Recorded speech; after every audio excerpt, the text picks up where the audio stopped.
All right, what is up? Welcome in. Hope y'all are well. Wes Mitchell here, Chris Clark. Another episode of GC Live. Got a lot to get to. Apologize for the delay, but plenty to talk about in South Carolina recruiting. As basically as quickly as it gets here, it just rolls right on through the kind of OV summer season, if you will. Lots of recruiting going on for kind of that 4-week span there, but over now. Dead period is here. Of course, as we always say, dead period is not really, it's incredibly poorly named, I would say. There's nothing dead about the dead period. All it means is that there will be no prospects on campus during that time period, and that the coaches will not be out visiting high schools or watching players in person. So, dead period in terms of visits, not a dead period in terms of activity, which what we're going to get into here today is what is next in terms of we've seen this before. We've seen this kind of trend.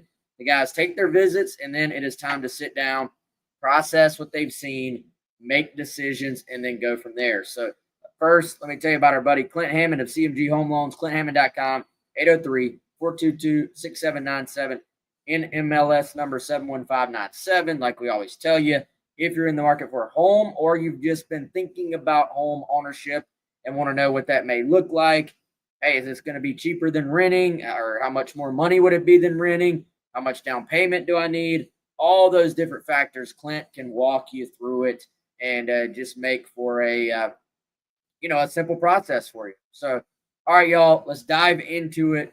Chris, ends up being, what was our final number? 9 official visitors. It bounced around. We thought there might be a 10th. 9 official visitors on campus this past weekend. And who do you want to start with?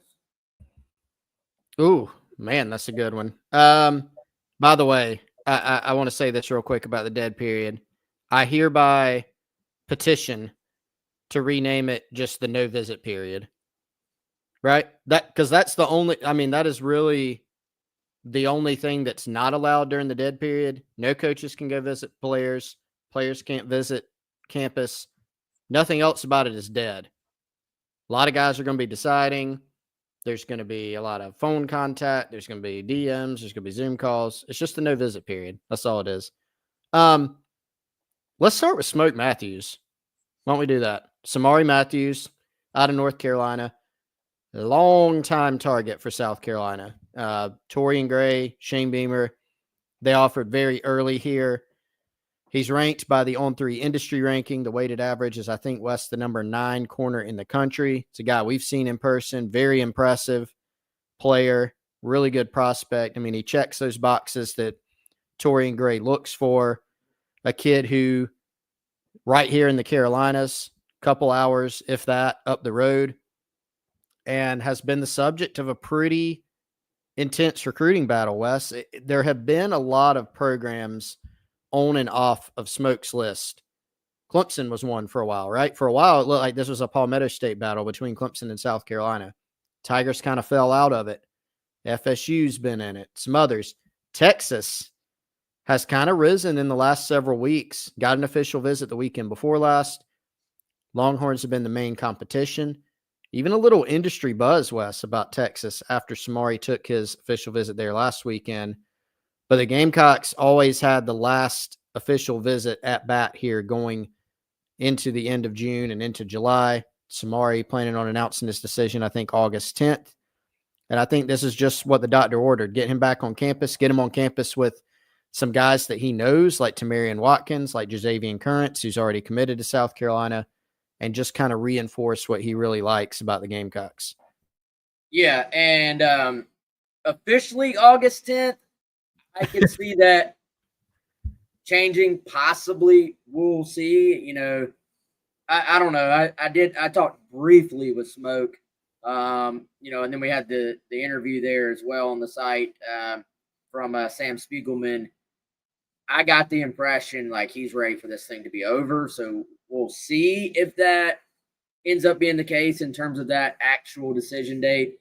Feels a little ways away, but man, I think for this one, I think this is a little bit of a new age recruitment. Like I really think that if if this was old school recruiting, like Samari Matthews, I don't want to say he would already be committed to South Carolina, but I think you would feel, I don't know, maybe even better about their position. But I think anytime a school like Texas enters the picture in today's college football world with the resources, like, and here's the thing, man, I feel like we've gotten more and more comfortable talking about that part because really, especially with rev share coming into play now.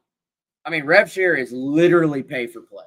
Like it's hey, you're coming to the school is directly paying you. And so we got to get away from this thing of like people looking down on if a player chooses a school because of money, you know? And so the financial aspect is going to be a factor in a lot of these recruitments, just like it is for anybody picking a job. When Texas starts throwing that weight around, I do think you have to pay attention to them. I think the fact that Mark Orfe, who actually was on staff at South Carolina off the field role years ago, when he's not coming all the way out here from Austin to meet with Smoke Matthews if he's not a priority for those guys. So I do think that Texas buzz, especially when he went out there, I think it was very real. I don't think that was just kind of, manufactured or made up. But I do think coming off of this trip, you have to feel, I think, pretty good about South Carolina's chances at this point. I always like to judge, though, all right, where would a guy be going right now, like right after the visit? But then you have to start putting in the context. When are they going to make a decision? Are there other visits planned? It can change again, as we know. But I do think this is a guy where even in modern recruiting, even with NIL, stronger, longer can play a role.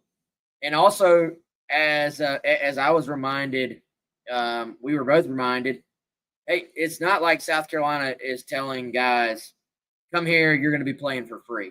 Like, Yes. you know what I'm saying? Like, you can be well compensated. If you're a top target, you're going to be taken care of at South Carolina as well. Well, we had somebody point that out. I think we knew that, Wes, covering this program, but we had somebody else mention that to us this weekend who knows some things of like people kind of underestimate South Carolina on the NIL front, right?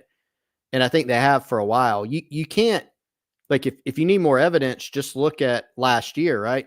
What they brought in the portal and who they kept on that roster, and then who they kept on the roster going into this offseason. You know, the Lenore Sellers story of turning down a 2-year, $8 million deal, supposedly, or whatever it may have been. Yes, there were a lot of programs that would have loved to pay Lenore Sellers and highly compensated him, but it wasn't $8 million over 2 years versus $0 over 2 years or 1 year, right? You have to be, and we talked about this since NIL went live, you do not have any chance to compete if you're not in the ball game. It is one component, one very important component. You also don't want to be in a situation where you're out just buying a team. That can cause a lot of problems. If you were to take that strategy, you would need a whole lot of money to do it, right? You mentioned we're talking about Texas here. I'm not saying Texas is going out and buying a team. They're a blue blood program. They were just in the college football playoff. They have a very good coaching staff. It's a good program. They're on good ground. They also have throwing their weight around, to steal your phrase, Wes. They can do that in the NIL game too. If you're South Carolina, your ideal prospect probably looks like Samari Matthews, right? Someone who has blue blood offers, who's talented enough to play for those schools that you can, frankly, if he gets here, probably compensate him quite well from an NIL standpoint, but maybe not what he could have commanded at a different school. But you're getting him here because he believes in the program, and the NIL piece of it is just that. Like, it is a piece of it. Yeah, no doubt. And So, by the way, if you're on the video version, I'm gonna try to do more stuff like this. I kind of like this, just sharing the. If you're watching right now, these are the photos. The guys rave about the photo shoots this cycle, man. They've always loved the photo shoots, but they rave about the photo shoots this time around. And this is just another one of those shots. This is from Samari Matthews' Instagram. I'm trying to share these for several of the guys, but man, that's T. Gray, of course, in this picture. Talk about a guy that T. Gray has just been in on for literally years now and has built that relationship. And I think maybe you said this already. I don't think I have. Not today, anyway. Distance from home. Yeah, you did say it. But distance from home has always been a factor, I think. Relationship has always been a factor. And then, dude, I think the way Current said it, man, talking to Current, who, has taken some other visits himself and, reaffirmed once again, not that I think he was ever really wavering, but Current's reaffirmed, like, South Carolina is where I'm going. And the way he said it, talking about Smoke, he was like, I was recruiting him as always. He was like, maybe we can finally be on a football team together. So, matter of fact, I think those guys are playing each other in the season. Aren't they playing each other in a season opener at the Carolina Panthers Stadium? Oh, is that right? I don't know, Wes. I think they are. I might be making that up. I'm pretty sure that's true. I'll effort that while you speak. These guys have been in the same general area and have gone to camps, have gone on visits, have done, I believe some 7-on-7 stuff together. But I think there is some excitement about them having this opportunity to actually play together. And it doesn't mean you're going to go play for free at South Carolina. It just sometimes means, I think Current's put it perfectly. Like if you want to go to a school and buy in and kind of have that all encompassing experience, then that's what South Carolina wants to be for you. And that's the kids that I think are going to fit. If you just want to go for the highest paycheck, then one, maybe you're not going to get the highest check, but I don't know if South Carolina wants the guy that's just going to be going just for the highest check. So, yeah. And that really, I was talking about Smoke just because he's such a highly recruited guy, but really I'm more talking just recruiting right now in general. And like you said, man, I think this is a kid that is a fit. He's also the kid, I think you're probably – the other thing that gets lost in NIL, if one school beats out another school and it kind of gets floated out there like, hey, this school had a better offer. Well, it's not like it used to be where everybody had a scholarship to give. And then officially, we know dirty things went on under the table, but you either have a scholarship or you don't. Now it's a scholarship plus, am I willing to invest high resources into this particular player? Smoke is someone that South Carolina has as a high priority target, which I think affects those things as well. So did I make that up or was I wrong? No, you're dead on. August 22nd. Huff, South Point. That'll be a good one. No, that would be very good. So, all right, Smoke. The title of today's show, by the way, Chris, is who would be in South Carolina's recruiting class today? Smoke Matthews. Would he be in South Carolina's recruiting class today? I'm going to give it a check mark. What do you think? Yes. We need a little sounder board. Yes. Yeah. I say yes. Jeff says he didn't know we were on. Jeff, sometimes we forget to post it on the Insiders Forum. Today is not one of those days, Jeff, and I know you're on there a lot. So the post is on there, my friend. You can go check. And you can bump it up like you normally do, which I actually very much appreciate. So, yeah, thank you. So, all right, Samari Matthews, check, ding. I'm picturing like a ding with like the green check mark emoji popping up on the screen, but I don't have that capability right now. So we move on. Let's quickly talk about currents, just because that's an easy segue. And this is one, Chris. I mean, I don't know about you. I never really thought he was ever wavering, even though he's taken visits to some blue bloods, to some big name schools. South Carolina, based on everything he said, based on everything we've heard about his recruitment, South Carolina's been where he wants to be. But you have to get to the finish line, right? And you want to keep checking those boxes. And so no surprise to hear him say, look, this is where I'm going. That's where I'm going to be. But still an important weekend to check the box, get him in. Are there any final remaining questions this kid and his family may have?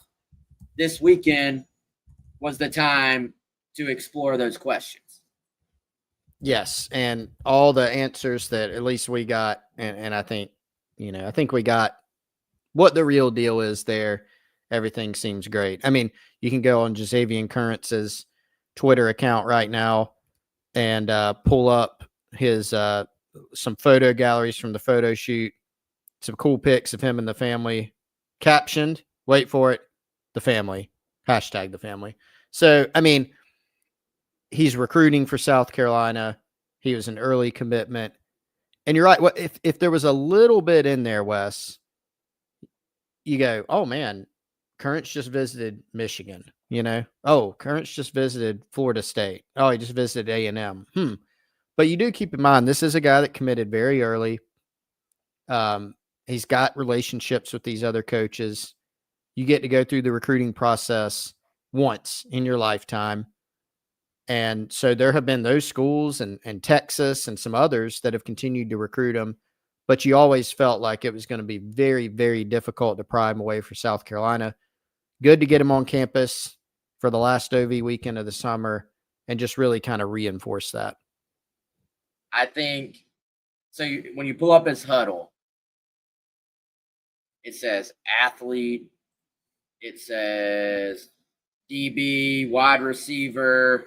I can't see the title anymore, but I think there's one more in there. I think it was important and he said he and T. Gray sat down for like an hour and went over film and went over how exactly he's going to be used at South Carolina.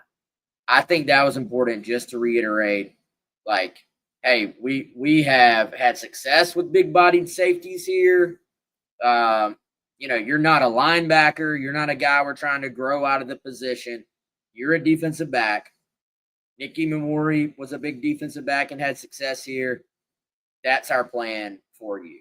And just to get that final comfort level, I think with that was a little bit just maybe low-key important, for him, I think. And I do believe this is a kid who is very much the player that his ranking suggests that he is, man. And when you're looking at Smoke and Currents, you're talking about guys that the industry is fairly in a consensus on. Like, it was Currents, there's a little bit of 157 on 3 overall, number 64 overall, and 24/7. So there is a gap there, but you're talking about a genuine 4-star guy that's a 4-star on all the services. You watch him. We got to see him at 7-on-7. Just a physically imposing prospect, great leaping ability. I was impressed with the ball skills, man. I know his family's always said, hey, he could be a wide receiver and be darn good at it. He's doing some of that in high school already. This is the type of guy you're really, truly trying to land in the state of South Carolina if you're Shane Beamer and company. Yeah, just a football player. I mean, he's got 4 different positions listed there. Well, one of them's an athlete. So just kind of to reiterate that, but quarterback was the other one that I did. He's played quarterback. I remember, what was that, a couple years ago? He's, playing quarterback, I think, in 7-on-7. So he's got a really good feel for the game. Like, he's a good football player. And then you mix in the fact that he's got really, really good physical tools, the size. Here's the thing too, Wes, like other schools are going to have a hard time trying to play the false card of, hey, South Carolina might move you to another position because they can always just go Nicky Manwari. Like that's all they have to do. And that's fully been their plan the entire time for Currents, is to play him as a big safety. And you like his potential there, Wes, as someone who can kind of like Nicky, and we don't want to start comparing people to him because he's not normal. Nicky Manwari isn't, but neither is Currents, because he's a big guy that can run. He can play the run, he can cover, and he can play kind of that center field type role as a safety too. So really nice pickup to get him in the boat early. And now he's shifted his focus, which he's been doing that all along, to recruiting for the Gamecocks. Yep. Speaking of recruiting, and speaking of a guy who not only plays quarterback, but is the quarterback target for South Carolina in this class, unofficial visit, but of course we were going to talk some Landon Duckworth here real quick. We talked about him extensively last week. If you go back to that show and want to watch it or listen to it, but I do want to reiterate here, Chris. I mean, I will say, short of a commitment this past weekend, like that would have been your best case scenario, right? Like if he just said, you know what, I'm done, I'm committing, I'm a Gamecock. That was your best case scenario. But short of that happening, I would say so far so good. Like things are in as good of a position as they could be at the end of the summer visit season for South Carolina with Landon Duckworth. Yes. You got, once again, not an official visit, but nonetheless a visit. Doesn't really matter, honestly, for all intents and purposes. You got the last visit of the summer. And while Duckworth has not fully locked in a decision date, he does seem to be moving toward a decision before his senior season, so he can focus on that. There's been some question: is he ready to commit to a school again? Is he ready to commit to somebody? I think over the last few weeks, it has moved in the direction, and he said this publicly, hey, I'm thinking about making a decision in July. We'll see. And so this past weekend, an opportunity to get Duckworth and his mom back on campus. They're not going to show him anything new, Wes. They're hey, here's a building you haven't seen. That's not what this was about. It's about giving him a feel once again for this is what it'd be like to be a Gamecock football player, and the comfort level that he has around the staff, other players, other recruits that were on campus. Are there any last minute questions that he has or that his mom has that you can get answered? And all the returns that we got were that the boxes really seem to be checked here. And so you don't want to say it's done, right? But you really, really like, I think, where South Carolina stands right now. Yeah, as good as a position as you can be beyond actually having the commitment in place. And I just he was out at that 7-on-7 we were at. I mean, I think the kid wanted to get in the huddle and command one of those teams out there. So I think there's a comfort level here.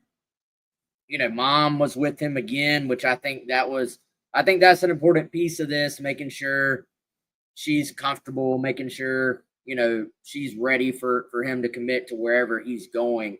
And I think Carolina has certainly done everything in their power to make sure those boxes are checked as well. So that's one you're just kind of keeping an eye on, frankly. Hey, when's the announcement going to be? Is he truly ready to go ahead and knock this thing out? Who you want next, Chris? You can pick again. Well, hold on, Wes. If we're talking about yeah, you go first. Landon Duckworth. Right. Check. Ding. Yes. How about that? Yeah. The check mark has been dropped. It has been dropped. Now, we don't have time in real time. I mean, we probably could with tools and whatnot. We could probably put like Landon Duckworth's face on here, or whoever we're talking about. We're doing this. We're going low budget though. There you go. I will also concur. Landon Duckworth. There you go.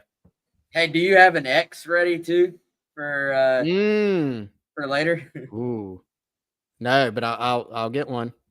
I'll get it. All We right. might need it. Here, I'll give you one that the X won't be needed on. I'll pick this one. How about this guy? Sequel Patterson. Yeah. Stud, by the way. I've been trying to put my stamp on this kid anytime anybody will let me in terms of just I'm just a fan of his game, of him as a person. Like, I think he's going to be successful, and I think he's going to be at South Carolina. So for those who didn't see the reporting from his visit, he's going to put out like an official, I think he said top four.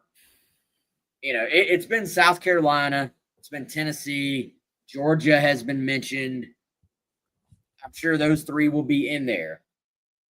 And then he's going to make a decision, public within the next couple of weeks. So that's the plan right now. He, of course, reclassified.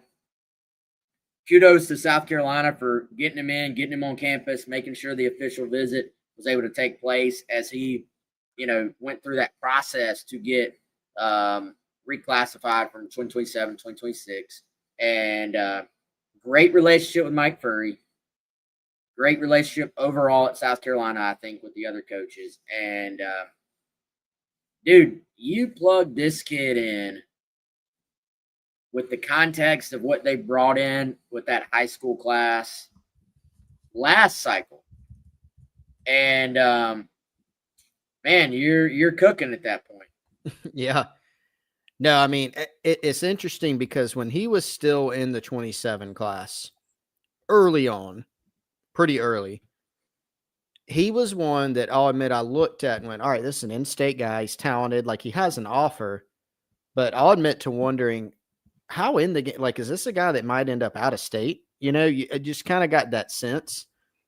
But as time went on, that shifted. Maybe it was never that way in general, Wes. Like, maybe that wasn't the reality, but it was kind of what my perception of it. And that shifted, and it became very apparent that South Carolina was in this one. And I think there was also a shift when he did announce he was reclassifying. It kind of coincided with South Carolina had worked itself into better and better position, I think. So I think you mentioned this a second ago, sorry, but only official visit he's taken. That shrunk his decision timeline from at one time he's a 2027 prospect and now he's a 2026 prospect. Sure, he could go take some more official visits if he wanted. Not now, not until really the football season when the contact period is back, when you can go visit places. But he doesn't want to extend this thing out that long. So adding everything up, Gamecocks have worked themselves into a really good spot. You're right. I think impressive kid. If you told me, hey, Sequel Patterson's going to play DB in college, he's going to be a corner, I'd be on board, But Carolina loves him as a receiver. He's got, a 15-minute highlight tape playing both sides of the ball that you're playing here. And he is, I'll steal a term you use, sudden. That's what he is. He's not the biggest guy in the world, but he's got ball skills, and he's pretty electric on tape. Yeah, you kept using the word shifted, and he is shifty as well. Yes, he is. And I just like the ball skills, and like watch this play right here if you're on the video version. Ball skills combined with body control. Like for a guy who is not that 6'3", 6'4", like a lot of times you talk about those two things, the ball skills, the body control, with a bigger receiver. But he is a guy who's, I think, probably going to play the slot in college. But, I mean, he attacks the football, dude. He knows how to use his body. So maybe he can play some outside receiver, even as a quote-unquote smaller guy. Like you said, though, has the position versatility. They line him up at quarterback, too, of course, in high school, which makes a lot of sense as a big play. It's a guy that just creates big plays. So, yeah, I'll click it, man. Are we in agreement? Ding.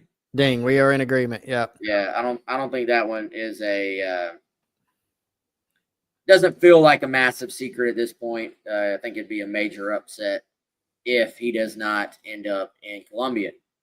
Chris, why don't you tell everybody before we move on to somebody else about one of our fantastic sponsors?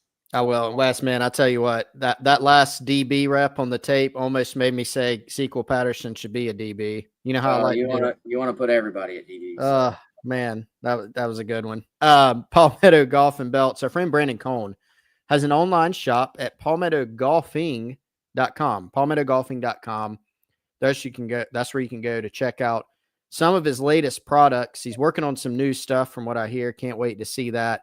If you are a golfer, custom golf tees, custom golf gloves, custom golf towels, and custom needlepoint belts. Of course, you don't have to be a golfer to enjoy the needlepoint belts. You don't even have to be a golfer to buy someone in your family or someone you're close to a really cool gift for birthday, Christmas, whatever the occasion may be at palmettogolfing.com. He has the garnet and black designs. He's got the garnet and white, custom needlepoint belts, and the other products also come in the cross design. He's got the Palmetto Moon and Tree with the blue. Go check him out, palmettogolfing.com. Brandon Cohn, good friend of the show, longtime member of GamecockCentral.com, and a big South Carolina fan. So if you're a golfer, if you know someone who is, or you just want a cool needlepoint belt that's well-made and more affordable than the other options out there, go check them out, palmettogolfing.com. All right, moving right along. Let's see, Chris. Let's knock out an easy one because our guy Jamel House, we got to update his photo though. Good grief. I believe that's him at a Clemson game on his profile. Has been committed since October.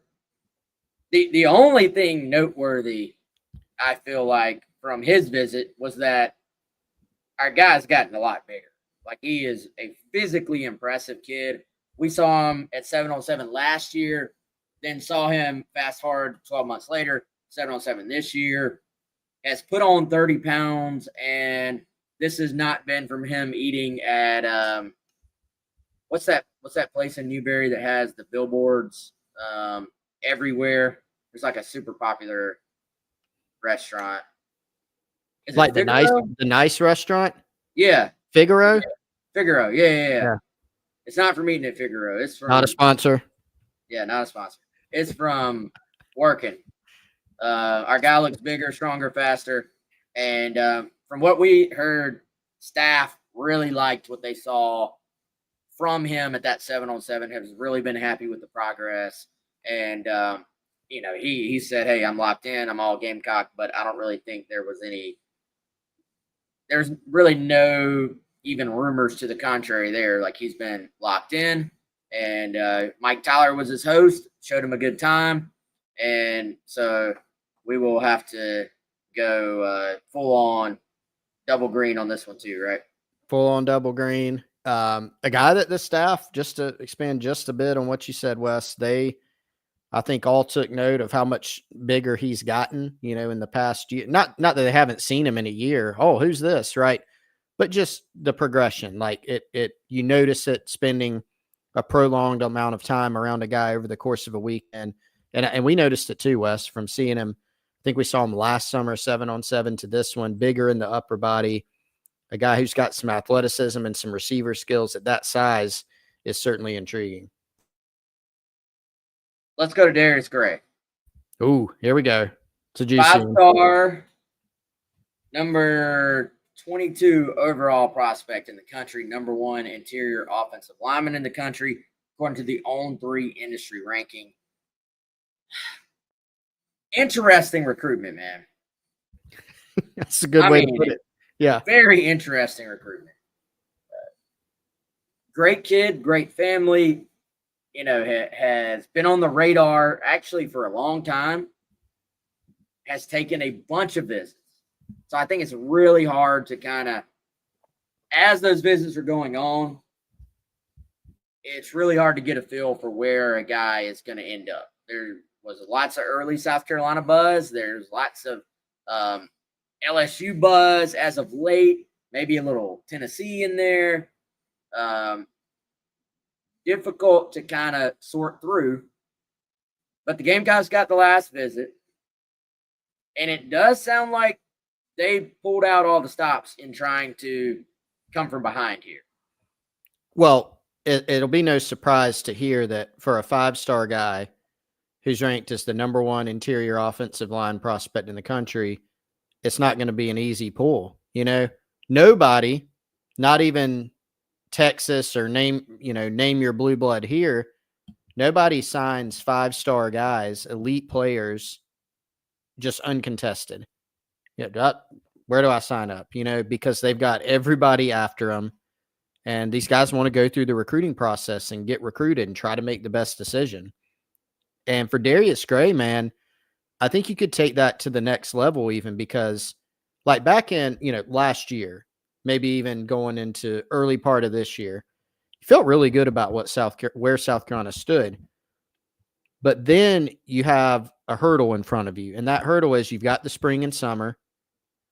And Darius Gray is one of the prospects that I think we have seen really take advantage of the new official visit rule. That being, you still only get 1 official visit to each school, but your number is unlimited. So you used to be limited to 5. So you could only officially visit 5 schools. Well, earlier part of this year, he starts building out his schedule, and he's got 8 to 9 official visits on there, right? And then he ends up taking all of them. So what does that end up doing? What's the net effect? It ends up creating some issues for South Carolina because now these other schools get him in and have an opportunity to make their pitch, and they've got an impressive pitch, frankly. So if you're South Carolina, you had not seen Darius Gray on your campus in a while. He's been busy going around to other places. You needed to get him back in. You did. And I do think that served as a reminder and a reinforcement of why he really, really has loved South Carolina. This guy's been on campus a bunch, Wes, probably double-digit times. And I think this weekend really helped. My key questions, when is he going to decide? And, does anything change between now and then? It's kind of hard to peg this one right now. It really is. But I think South Carolina was not out of it by any means, but I think they kind of regained some of the momentum they had created early this weekend. What emoji are you popping up? So I think there are levels to this thing, right? Like a check mark for Darius Gray would be a lot different than a Wes Patterson check mark, right? Like a lot different. And there's probably another layer in between there too. With Gray, I don't think he sat down and made a decision. He may feel one way this weekend, but frankly, Wes, I feel like when he left LSU, probably leaning towards LSU. Maybe he's leaning towards South Carolina now. But if he is, again, will things change? What's his runway? He's not deciding tomorrow, to my knowledge. It may be a while. So we need a foggy emoji? Is that what you're saying? We need a... Yeah, like a cloud. Like that would actually be the best one. So I don't think you can peg it. But if you want to do a projection, right? Not really a prediction, but like if we had to say 100%, what would our kind of guess or estimate be? That's what I go with. That's green check mark. That's a green check mark. Are not watching but listening on, which you can do on all the major podcast platforms. So make sure I was trying to make sure people are actually watching. Follow along. Yeah, if you're listening, you have to go find the spot on the video version to know what the heck we're talking about. Are you with me though, or? Yeah, I am. I mean, we said today, like, would it be, as of today? Yeah. You can't hold us to that if it's 2 months from now or something. Someone will. So, yeah, that's fine. Be all right. All right, let's move on. By the way, Darius, 5-star, as we said. Oh, that's a front page right there. I don't know what I'm doing here. All right, here we go. Let's go. Let's go with the other offensive lineman who was on campus, Chris. Our guy, Desmond Green, wing eater extraordinaire, highly regarded in-state offensive lineman, has been on the Gamecocks radar for quite some time. Used the word shifted earlier. This one has had some shifts. It's had some changes. I'll be honest, man. It has at least gotten a little more interesting coming out of the OV than I anticipated it would. Because I even said this to our subscribers, like, hey, do not get your hopes up. Even coming out of the OV, probably going to Florida. And, you know, I won't give away the final answer quite yet, but I think it was going to take a lot of different things to kind of change for it to change going into this weekend back to South Carolina, which I do think South Carolina probably had the early edge. It's maybe a little tighter than I expected it would be. But in terms of this one, would he be in South Carolina's recruiting class today? This isn't today, but later this week, we will find out because Desmond Green is going to make his announcement. This one may be the toughest one on the board, because, I mean, and we said this on the Insiders Forum on Gamecock Central, as you alluded to, Wes, like, yeah, he's coming in for the visit, but it really seems like Florida. And you hear enough stemming from the weekend that it kind of throws it into doubt a little bit. I have an extremely low confidence on whatever the pick would end up being one way or another, because I think, we're sitting here at Monday. What's the decision date, Wes? 26, I think. 26, so 3 days. We're doing this show on a Monday, and I think we'll know more on Tuesday, Wednesday, right? In terms of, heck, it might go right down to the wire. I'm just not sure. I'm having a really hard time figuring out what my pick, even as of today, would be. Because, on Sunday and on this morning, right after the official visit wrapped on Sunday, hard to tell. Do you have a pick in mind? That's an X mark for those that are audio only. Could be wrong. Again, low confidence. I think I'm going to go with you on that, though. Another X. Florida had all the momentum going into the weekend. And I like what you said. Well, I think one thing you noted over the weekend, I think this is one that we'll have to kind of do one way or another, wherever he ends up. Maybe you do kind of an autopsy on after the recruitment's over and be able to, have a few more things behind the scenes. But that'd be my read. But at a lower confidence level than before the weekend, for sure. All right. Who's next? T-Watt. Rock Hill, South Carolina, Northwestern High School. Got an offer. Was that last summer, I guess? I think that's right. Another big-bodied safety.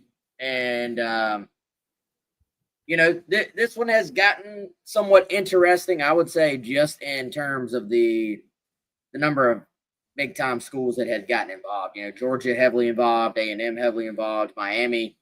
They all got official visits. This is one where, again, recruiting can make shifts, but throughout the entirety of the process, I've always felt like South Carolina is where T-Watt wanted to be. And I have always kind of heard enough coming out of the Rock Hill area to kind of confirm that was like the word, that was the buzz. And it was always like, of course, yeah, it could change, but right now it would be South Carolina. My thing is, I don't know if anybody else, be it Georgia, which I think Georgia was always maybe the one that could have made it interesting. I don't feel Georgia, A&M, or Miami has done anything at all to change my mind on this. I think some kids just seem like Gamecocks. Tamarian Watkins seems like a Gamecock. And, again, the information has backed that up as well. Yeah, not even much more to add there, man. And one thing I would say, another guy that sat down with Torian Gray, yes, there's the check mark. I will concur, double check mark, double green for Tamarian Watkins. And it sat down with Torian Gray, had his most in-depth conversations yet on the field, off the field, and got clarity on not that there was a question in the past, but they just talked about it more. He's a safety, for Torian Gray, and wants him to, be the best version of himself there. There's at least one other school, Wes, on Watkins' list, by the way, recruiting him as a linebacker. At least one other. And he seems to like the idea of being another big safety for Torian Gray. Boy, him and Currents in the same defensive backfield as safety is pretty physically imposing when you think about that. He's a guy that knows Currents. He knows Smoke Matthews, right? So could be a heck of a DB class haul, those and others at the end of the day. Yeah, no doubt. And I think he'll be a fan favorite too, just in terms of the personality, the kid, the person he seems to be. And I think, we'll see on the timing. He's told us, like, hey, he's going to go home, start to kind of make those final plans and then go from there. So not sure exactly what that may look like in terms of timing, but get the impression that it won't be much longer on him. All right, let's starting to get low on time. Let's run through a couple more of these, Chris. I want to hit them all. T. Riley, who still needs a ranking on all three, it appears, but someone that has kind of, I would say, Chris, quietly racked up a decent offer list for himself. And let me get to his tab over here. You mentioned he does want to possibly play early. Do you think that's worrisome from South Carolina's perspective? Well, and I don't even profess to know what the depth chart situations are at Virginia Tech and Vandy, which have been the, two probably biggest competitors so far. And he's taken official visits to both those programs. I think for me, yes, he did mention that. Kind of mentioned it last, throwing it in there. And when I asked him, hey, what are kind of the things you're looking for at the next level when you're sitting down to make your decision with your family, which he plans on doing this week, apparently. And it was thrown in there last. So not to say it's unimportant. The vibe I got was that his comfort level was going to be very important. And he knows Sean Elliott well. He's friends with Sean Elliott's son. Thinks very highly of Elliott, very highly of Beamer. Seemed to have a great time with his family in Columbia. You obviously have the in-state factor. I think Wes, unless he just looks at it and doesn't, see a path to the field anytime soon, the Gamecocks are in a good spot here for T. Riley. Trash truck is outside right now if it sounds very loud. So that's wonderful timing on my part and theirs. But Chris, easy to maybe overlook this guy because he's not super highly rated, hasn't been a known commodity, known player for very long. But from what I've heard, Carolina really likes the upside here. Someone with a frame to get much bigger than he already is a multi-sport standout. One of those guys who, a lot of athletics just kind of come easy to.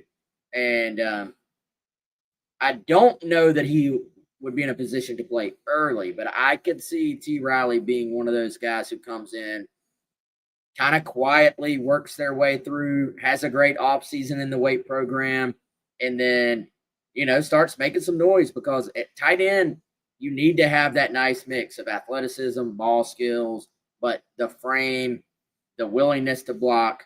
And again, he's not a massive kid yet. He's not like a big tight end yet, but I can see him coming in and very easily putting on, enough weight to be sort of one of those dual threat type tight ends.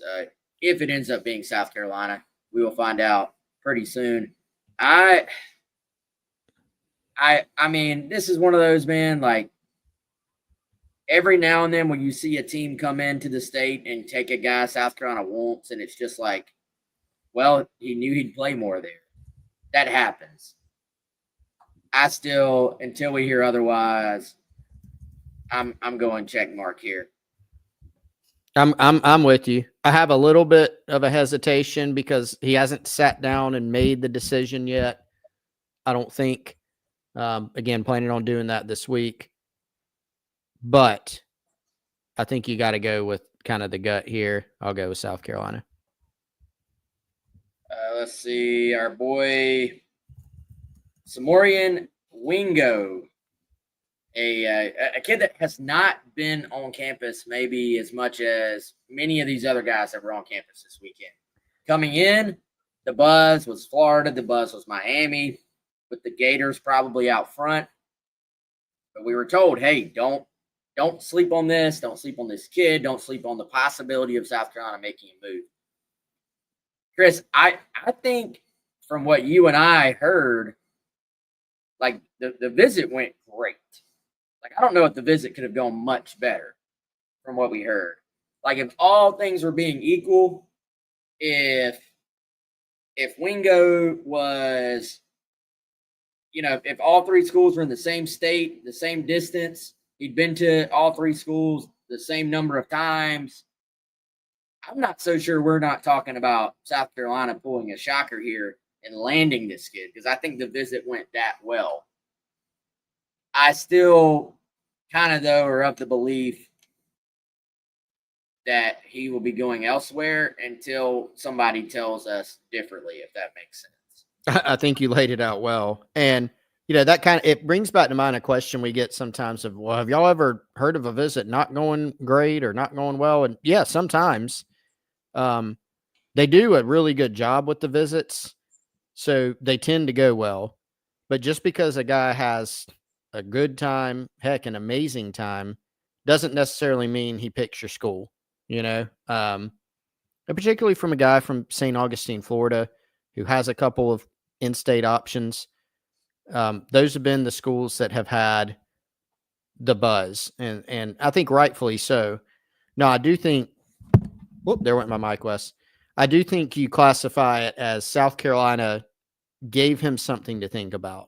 I think he was one of those guys who falls into the out-of-state category, who wasn't as familiar, has been recruited by South Carolina for a while, but was not a regular on campus. So he is learning more about the program this weekend, and I think he walked away saying, that was impressive.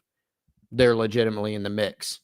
Now, taking that all to account, is it still more likely that he ends up staying in state? I would still lean that way, but I also think this is a recruitment we track a little bit more closely as the process goes on. So I'll go with the X for now, Wes. A little bit of a projection, but we will be monitoring this one. Yeah, I'll go X as well. If Carolina were to pull this off, it would remind me a little bit different area of the country, but the Lex Cyrus commitment. Yeah. They're going up there. Penn State was the quote unquote favorite. They're the local school. Well, South Carolina is in a good spot, but I don't think it's going to be enough. And then we start hearing from out of South Carolina, like, hey, the Gamecocks may be in a way better spot than anybody believes, than anybody thinks. And then lo and behold, you're still going, well, can they actually pull this off? And they do. And then they had to hold on to Lex throughout the process. So I don't know. I think it's worth tracking, right? Like you said, it's worth it. It's not, sometimes a visit goes well, but we hear coming out of it, hey, that guy's not coming here. That's not the case here. I just think there was probably a longer, just more in-depth comfort level with him and those other schools before it got to this weekend. So we'll see. Keep tracking it. See where things are there. I think we have – did we hit on all the OVs from this weekend, Chris? I think we did. Looking through, yep. You want to throw out a couple bonus check marks? Ooh, okay. I'm going to throw a bonus on this guy. It's a good one. PJ Dean, for those not on the video version of the show. And I'm going to throw a bonus for Noah Clark. A couple of 4-star defensive linemen. And 2 guys South Carolina, I think, has just done great work on in terms of recruiting them. What do you think? I would concur. Both guys were on campus. What day was that last week, Wes? It was the 19th. I'm bad at math. What was that? Thursday, Friday? Thursday. Both were there. PJ Dean going through a camp workout. Noah Clark came up to visit, had some high school teammates that were going through camp. Continued. I think he took a visit this past weekend somewhere else.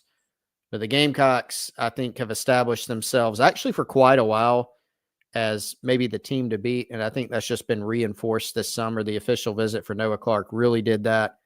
PJ Dean, I think the biggest competition there has been Georgia. Ohio State's been in there some, but I think the bigger competition has been Georgia. And Carolina's done a great job there with the family. West, they could get those guys. Talking about 3 4-star defensive linemen from the state of North Carolina. Not a bad haul. No, not bad at all. And would be really good for Travian Robertson, too. Like to break through, have that big, highly rated, highly recruited class, and be able to point to that, kind of build the foundation of that group moving forward, I think would be fantastic. Travis says add in Walker and possibly Meadows, maybe the top D-line class in the country. Julian Walker, he's referring to. I know he's taking these other official visits. I still tend to think South Carolina will be very difficult to beat there. So I would go that. Check mark on Julian. Carter Meadows. That would be the one that if you could add him, that puts the whole thing over the top, right? Like that's like a Dylan Stewart level, just elite difference maker at a position where that guy can be a difference maker in winning games as well. Like not even all 5 stars are created equal. Give me the 5-star edge type guy over just about any other position except for maybe quarterback, because it's just such an impactful spot. I don't know, Wes, if Carolina can land Carter Meadows or not yet. He was just at Michigan this past weekend alongside Walker. And Carolina's battling Big Ten programs for him. The one thing that I have observed that I'll say is that everybody's counting out South Carolina. Everybody meaning other fan bases, even, and I'm not trying to throw shade or anything, but people who cover the other schools, they're kind of just saying, well, South Carolina's in his top 4. But I think they're kind of dismissing the fact that, like, you've got Sterling Lucas recruiting this kid, and he's got a shot. That doesn't mean South Carolina will land him. This is a big boy battle. I don't think it's been determined yet. This was his last OV this past weekend in Michigan State. We'll probably decide in July, Wes, it kind of seems like. To Michigan. Yeah, I took it to Michigan. What did I say? Michigan State. Michigan State. Where did I come up with that? Yeah, he went to Michigan. So I think there's some time here. I do think people are being a little bit too dismissive of South Carolina's chances here. I will say that. Which does seem kind of like another 5-star edge, Big Ten versus South Carolina battle. Precisely. They just don't know you never count out Sterling Lucas. Yep, that's right. If Sterling Lucas were to pull this off, I mean, I don't know.